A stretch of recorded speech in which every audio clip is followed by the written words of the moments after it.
अस्सलाम वालेकुम जी, मैं हूं अब्दुल रऊफ़ ख़ान।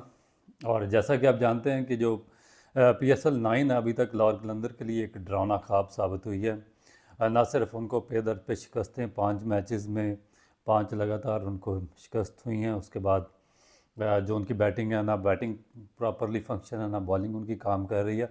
ऊपर से जो इंजरीज़ हैं उनकी वजह से भी काफ़ी उनको स्ट्रगल करना पड़ रहा है। और लास्ट मैच में जो स्पेशल आपने देखा होगा, उसमें जो इंजरी हुई है हारिस रऊफ़ की, वो बहुत ज़्यादा डैमेजिंग हुई है उनके लिए, क्योंकि शुरू के मैचेस में उनसे इतना अच्छा परफॉर्म नहीं हुआ। मगर जो जिस मैच में उनको इंजरी हुई है उसमें उन्होंने काफ़ी बेहतर बॉलिंग की और यूँ लग रहा था कि जैसे वो रिदम में वापस आ रहे हैं। जैसा आप जानते हैं कि हारिस रऊफ़ ना सिर्फ पाकिस्तान के बल्कि ऑल ओवर द वर्ल्ड अपनी जो पेस है और जो शॉट फॉर्मेट है उसमें अपनी एक्यूरेसी और डेप्थ में यॉर्कर्स की वजह से जाने जाते हैं। तो जो उनकी इंजरी है वो मेरा ख्याल है ना सिर्फ लाहौर कलंदर के लिए बहुत ज़्यादा डैमेजिंग है, बल्कि उनके अपने कैरियर के लिए बहुत ज़्यादा थ्रेटनिंग है। और उसके बाद आगे जो T20 वर्ल्ड कप आने वाला है उसमें भी मेरा ख्याल है कि वो मुश्किलात से दो चार होंगे।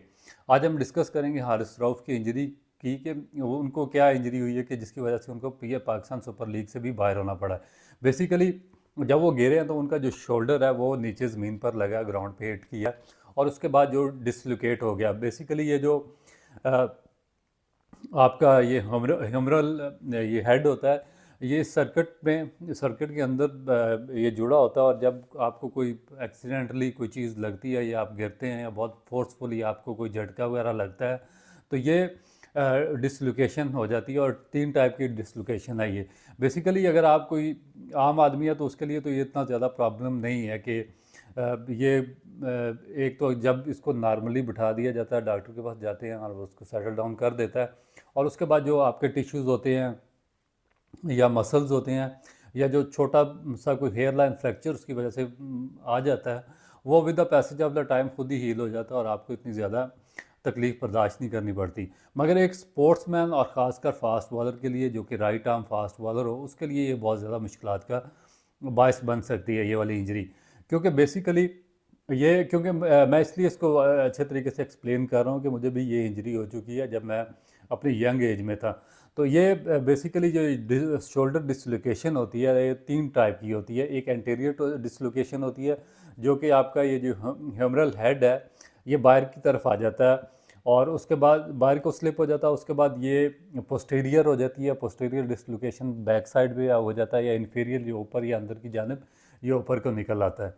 और उसके बाद इसको जो आपके मेडिकल पैनल होता है या डॉक्टर्स होते हैं वो इसको सेटल डाउन तो कर देते हैं। और नॉर्मली जो 6 या 7 या 8 वीक्स होते हैं वो आपको रेस्ट करना होता है। और रेस्ट के बाद फिर ये आप आस्ता आस्ता आप दोबारा इसकी मूवमेंट भी शुरू कर देते हैं। फिर बाजू की आप रोटेशन भी शुरू कर देते हैं। होता है कि जब आपकी शोल्डर डिसलोकेशन होती है तो फिर जो साथ में इसमें मसल्स वगैरह होते हैं या कई तरह के टिश्यू साथ जुड़े होते हैं, उनमें भी थोड़ा टियर वियर आ जाता है और वो भी डैमेज हो जाते हैं। उसके बाद बाज़ दफ़ा ऐसा होता है कि जब बहुत ही ज़ोर से आप गिरे हों या कोई आपको एक्सीडेंटली किसी चीज़ का ज़ोर से झटका लगा हो तो उसमें आपका एक हेयर लाइन या स्ट्रेस फ्रैक्चर भी आ जाता है। उसको भी नॉर्मलाइज होने में कोई 7 से 8 वीक या 10 वीक का अरसा चाहिए होता है। ये तो एक नॉर्मल चीज़ है, ये तो एक 1.5 या 2 महीने के अंदर अंदर वो ठीक हो जाएंगे, 1 से 1.5 महीने के अंदर अंदर। मगर उसके बाद प्रॉब्लम क्या होती है, जो मुझे प्रॉब्लम आया, जो मैंने फेस किया, जो मैंने देखा है फास्ट बॉलर्स के अंदर और मुख्तलिफ एथलीट्स के अंदर और जो मुख्तलिफ स्पोर्ट्समैन के उनके अंदर, कि उसके बाद की इसकी असल में प्रॉब्लम डिसलोकेशन के बाद क्या होती है।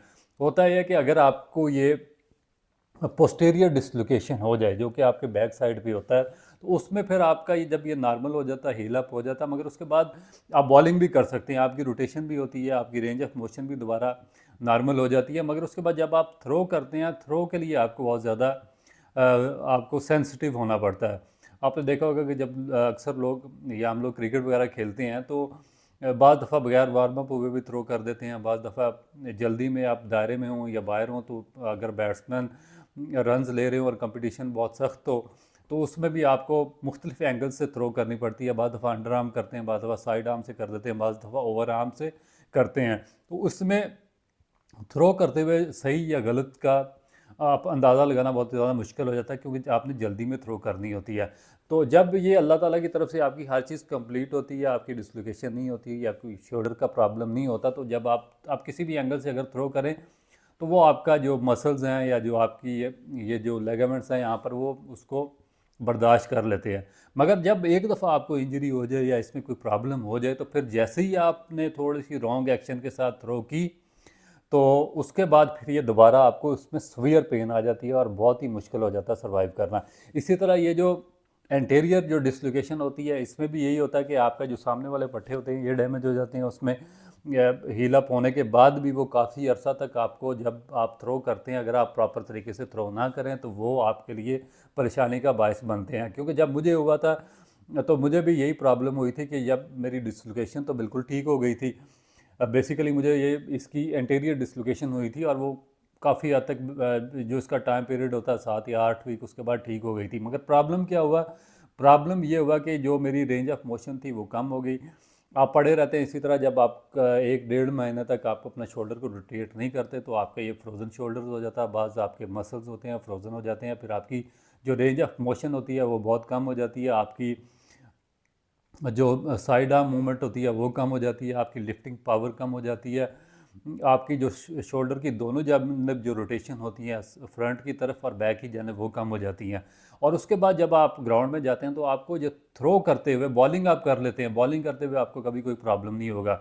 ये थोड़ा सा अर्ली ऑन होता है उसमें और with the passage of the time वो भी हील हो जाता है। मगर थ्रो करते हुए आपको बहुत ज़्यादा लंबा अरसा सेंसिटिव रहना पड़ता है, कम अज़ कम आपके 1 या 2 साल इसमें गुजर जाते हैं। क्योंकि जैसे ही आप जब थ्रो करते हैं जब आप थ्रो करते हैं तो आपको एक प्रॉपर जो शोल्डर को लिफ्ट करके आपको प्रॉपर जेन्युइन एक्शन के साथ थ्रो करना पड़ता है ताकि आपका कम से कम ये जो जॉइंट्स हैं या जो साइड्स हैं इसकी या जो मसल्स हैं उस पर उसका लोड पड़े और आप प्रॉपर टेक्निक के साथ थ्रो कर सकें। मगर अगर क्योंकि ग्राउंड में अब हाथ दफ़ा तो इस तरह नहीं होता, क्योंकि आपने शॉर्ट मैचेस शॉर्ट फार्मेट खेलने होते हैं और आपको जल्दी पिकअप करके थ्रो करनी पड़ती है। बैट्समैन दूसरा रन ले रहा है या कोई क्रूशल टाइम पर मैच है या आप अर्ली ऑन ग्राउंड में चले गए हैं, थोड़ा सा वार्म अप नहीं हुए, ये तो क्योंकि जब आप ग्राउंड में 24 घंटे गुजारते हैं और आप रेगुलर क्रिकेट खेल रहे होते हैं तो बड़ा मुश्किल हो जाता है कि आप हर टाइम पे अपने शोल्डर को वार्म अप रखें कि थ्रो के लिए तैयार करें। बाज़ दफ़ा आप ऐसे ही पकड़ कर थ्रो करते हैं, अंडर आर्म या ऊपर से साइड से करते हैं तो ये जो मसल है ये दोबारा आपके डैमेज होने के चांसेस होते हैं और इसमें बहुत ही सीवियर पेन होती है। बाज़ दफ़ा ये पेन इतनी नाकाबिले बर्दाश्त हो जाती है कि आपसे ना तो शोल्डर उठाया जाता है ना इसकी साइड पे मूवमेंट होती हैं, और उसके बाद जो आपकी मूवमेंट्स होती हैं बहुत रिस्ट्रिक्ट होती हैं, पेन बहुत शदीद हो जाती है और आप बहुत ज़्यादा सफ़र करते हैं। तो ये मैंने सोचा कि मैं आपको बता दूं कि ये बेसिकली ये इंजरी आम आदमी के लिए नहीं ख़तरनाक, मगर एक फास्ट बॉलर के लिए बहुत ज़्यादा थ्रेटनिंग होती है। हील अप हो जाती है, मगर उसके बाद जब आप वापस कम बैक करते हैं तो उसके बाद आपको बहुत ज़्यादा इसका टेक केयर करना पड़ता है।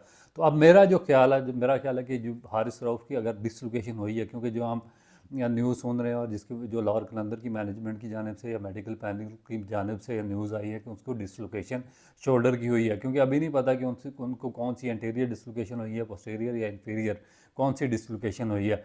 मगर जो भी है वो उनके लिए आगे जाकर बहुत ज़्यादा मसाइल पैदा करेगी। और मेरा नहीं ख्याल कि मैं हारिस रऊफ़ को ये जो T20 वर्ल्ड कप आने वाला 2 माह के बाद उसमें देख रहा हूँ, क्योंकि जैसे ही वो आएंगे वापस और उसके बाद फिर यही मैंने जो आपको प्रॉब्लम बताया कि बॉलिंग तो वो कर लेंगे किसी न किसी सूरत में, मगर जब वो थ्रो करेंगे तो उसमें उनको प्रॉब्लम दोबारा हो सकती है।